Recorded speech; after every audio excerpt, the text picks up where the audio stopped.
بسم اللہ الرحمن الرحیم صلی اللہ تعالیٰ علیہ وآلہ وسلم۔ تو سلطان مارکیٹنگ کے ناظرین، امید کرتا ہوں آپ لوگ خیریت سے ہوں گے، اور ماشاءاللہ میں جو روزانہ واقعات ڈال رہا ہوں آپ سن بھی رہے ہوں گے اور آگے شیئر بھی کر رہے ہوں گے۔ آج میں انشاءاللہ آپ کو ایک بہت ہی پیارا واقعہ سنانے والا ہوں جو بہت ہی مشہور ہے، ہم بچپن سے سنتے آ رہے ہیں، اپنی اسکول میں، اپنے جہاں پہ بھی ہم پڑھتے تھے وہاں پہ ہم لوگ یہ سنتے آ رہے ہیں، اور سارے زیادہ تر بچوں نے یہ سنا ہوگا، اور شاید آئندہ بھی سب لوگ یہ سنیں گے۔ آپ کو پتہ ہوگا کہ ہمارے اسکول کی جو بکس آتی تھی، جو چوپڑیاں آتی تھی، اس میں ایک واقعہ اس میں سننے کو موقع ملتا تھا، پڑھنے کا موقع ملتا تھا کہ ایک خرگوش اور ایک کچھوے کی ریس ہوا کرتی تھی، جس میں کچھوا اور خرگوش ریس لگاتے تھے، اور جب دونوں کی ریس لگتی تھی تو خرگوش تو بڑا تیزی سے بھاگ کے آدھا راستہ پار کر لیتا تھا، لیکن کچھوا بہت ہی دھیرے تک وہاں تک پہنچتا تھا۔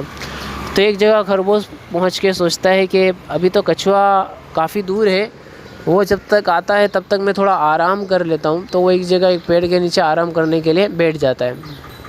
اب کچھوا دھیرے وہاں تک پہنچتا ہے، دیکھتا ہے کہ خرگوش تو آرام کر رہا ہے، تو وہ تو اسے اٹھانے کے بدلے سمجھداری کے ساتھ اور آگے دھیرے چلتا رہتا ہے، اور حال یہ ہوتا ہے کہ وہاں وہ خرگوش کی جو سویا ہوتا ہے اس کی آنکھ اتنی لمبی لگ جاتی ہے کہ اسے پتہ ہی نہیں چلتا کہ یہاں کچھوا جیت گیا، اور کچھوا دھیرے چلتے اس کی جو ریس کی فنیشنگ لائن ہوتی ہے جہاں پہ ریس جیتتے ہیں، وہ کچھوا دھیرے وہاں تک پہنچ جاتا ہے اور ریس جیت جاتا ہے۔ اب وہ کافی دیر بعد جب خرگوش کی آنکھ کھلتی ہے تو خرگوش بھاگتا ہے اور فنیشنگ لائن تک پہنچتا ہے، تو پھر اس سے تو پتہ چلتا ہے کہ یہاں تو کچھوا پہلے سے آ گیا اور کچھوا ریس جیت گیا ہے۔ تو یہ واقعہ، یہ سٹوری بہت ہی بولتے ہیں نا انٹرسٹنگ ہے، بہت ہی مزیدار ہے۔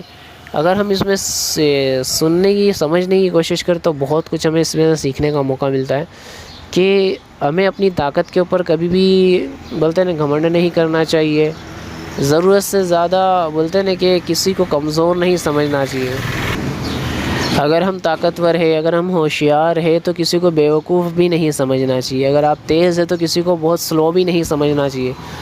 کیا پتہ کہ اللہ پاک کس کو کب جتا دے اور کس کو کب آگے بڑھا دے، تو ہمیں جو نعمتیں ملی ہمیں اس کی قدر کرنا چاہیے، اور ہاں ہم جو کام کر رہے ہو اسے کنٹینیو ہمیں دھیرے بھلے ہم کتنا ہی سلو کر رہے ہو، کتنا ہی دھیرے کر رہے ہو، ہمیں اس کام کو ریگولرلی کرتے ہی رہنا چاہیے۔ انشاءاللہ آج نہیں تو کل نہیں تو پرسوں، کبھی نہ کبھی تو کامیابی ملے گی۔ ضروری یہ ہے کہ ہم جو کام کر رہے ہیں اسے کنٹینیو کریں، ایک لمبے وقت تک کریں، پوری محنت و مشقت کے ساتھ کریں، اپنے مقصد کو یاد رکھیں کہ میں یہ کام کر رہا ہوں تو کیوں کر رہا ہوں، میرا اس سے فائدہ کیا ہے، میرا اس سے مقصد کیا ہے۔ جیسے کہ کچھوا کا مقصد تھا، وہ بہت سلو چلتا تھا، بہت دھیرے چلتا تھا، لیکن اس کا مقصد تھا کہ ریس کو جیتنا، تو وہ ریس جیت ہی گیا۔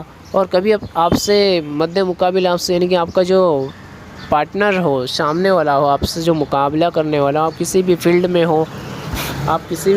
ہو، تو آپ کا جو سامنے، آپ کا جو اپوزٹ ہو، وہ اگر آپ سے بہت زیادہ طاقتور ہے، آپ سے بہت زیادہ ہوشیار ہے، بہت زیادہ سمجھدار ہے، تو بھی گھبرائیں نہیں۔ دیکھیے کہ یہ کچھوا اتنا تیز بھاگنے والا تھا اور کچھوا اتنا دھیرے چلنے والا تھا، لیکن کچھوا جیت گیا اور خرگوش ہار گیا۔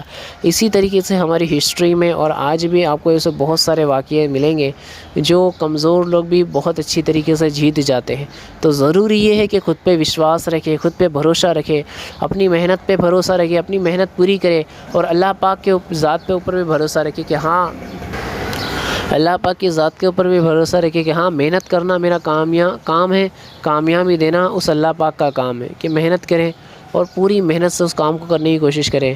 جیت جائے تو بہت اچھی بات ہے، کام ہو جائے تو بہت اچھی بات ہے، اور اگر آپ اس چیز کے اندر اگر آپ فیل ہو جائے، اگر آپ کا کام نہیں ہو تو بھی گھبرائیں نہ، بلکہ ہمت رکھیں، بلکہ سوچیں کہ ضرور اس سے کچھ سیکھنے کا موقع ملا۔ ہار اور جیت تو دیکھیں زندگی میں لگی رہتی ہے، فائدہ اور نقصان زندگی میں لگا رہتا ہے۔ ہماری زندگی میں جو بھی معاملہ ہو، ہمیں اس سے ہر کسی سے کچھ نہ کچھ سیکھ حاصل کرنا چاہیے۔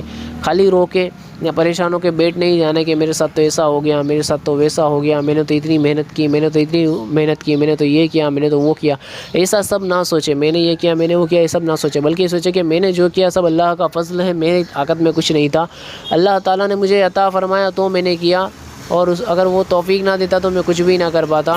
اللہ پاک کی ذات کے اوپر بھی پورا بھروسہ رکھیں اور محنت کنٹینیو کرتے رہیں، اور دیکھیں کہ ہار اور جیت تو یہ بات کی بات ہے۔ آپ جس کام میں ہو، آپ جس فیلڈ میں ہو، آپ جس بزنس میں ہو، یا آپ جو پڑھائی کر رہے ہو، اس چیز میں آپ کو کامیابی حاصل ہونا یا ناکامیابی حاصل ہونا، فیل ہونا یا پاس ہونا، سکسیسفل ہونا یا فیلئر ہونا، یہ سب تو بات کی بات ہے. آپ جیتیں گے یا ہاریں گے یہ سب تو بہت دور کی بات ہے. پہلے تو ضروری ہے کہ آپ اس کام کو کریں، کیونکہ آپ جب تک اس کام کو کریں گے نہیں، تب تک آپ کو پتہ کیسے چلے گا کہ آپ اس لائن میں جیتیں گے یا ہاریں گے. ہاریں گے تو بھی کوئی بات نہیں، آپ کو اس سے سیکھنے کا مل جائے گا. آپ فیل ہو جائیں گے تو بھی کوئی بات نہیں، آپ کو سیکھنے کا موقع مل جائے گا. اور جیت گئے تو بہت اچھی بات ہے. اور کنٹینیو پریکٹس کرتے رہے ہر چیز کی. اللہ پاک کی بارگاہ میں دعا ہے کہ اللہ پاک ہمیں عمل کی توفیق عطا فرمائے. اور اگر کبھی تھک جائے، ہار جائے، پریشان ہو جائے تو تھک ہار کے بیٹھ جانے کے بجائے تھوڑا آرام کر لیں اور اچھی طریقے سے اس کی اور اچھی طریقے سے تیاری کریں اور پھر دوسری بار پھر سے اچھے سے نئی شروعات کریں. کبھی ہار نہ مانیں، اپنے آپ پر وشواس رکھیں، اپنے آپ پر بھروسہ رکھیں، اللہ پاک کی ذات پر پورا بھروسہ رکھیں اور زندگی میں آگے بڑھتے رہیں. کبھی بھی ہار نہ مانیں اور دوسروں کی ترقی دیکھیں کبھی جلے نہیں، بلکہ اللہ تعالیٰ کی بارگاہ میں دعا کرے کہ مولا تو نے اسے اتنا دیا، اس کو تو اور نواز دے اور اسے تیرے شکر گزار بندوں میں شامل کر لے. اور مولا مجھے بھی نواز کہ میں بھی اچھے کام کر سکوں، میں بھی جو میری ضرورت ہے اسے پوری کر سکوں. ایسا جو بھی اچھی دعائیں بھی کرتے رہے، دوسروں کے حق میں بھی دعائیں کریں، خود کے حق میں بھی دعائیں کریں. تو اللہ پاک کی بارگاہ میں یہی دعا ہے کہ اللہ پاک ہمیں اس واقعے سے بھی کچھ نہ کچھ سیکھنے کی توفیق عطا فرمائے. دعا خیر میں یاد رکھیں. کچھ سمجھ میں نہ آیا ہو تو کمنٹ کریں، پسند آیا تو ویڈیو کو ضرور لائک کریں اور زیادہ سے زیادہ شیئر کرنے کی کوشش کریں. ماہ رمضان آپ کو خوب خوب مبارک ہو. اللہ پاک ہم سب کو دونوں جہان کی بھلائیاں نصیب فرمائے. جزاک اللہ خیرہ. ویڈیو سننے کے لیے، آڈیو سننے کے لیے بہت بہت شکریہ. السلام علیکم ورحمۃ اللہ وبرکاتہ. اللہ حافظ.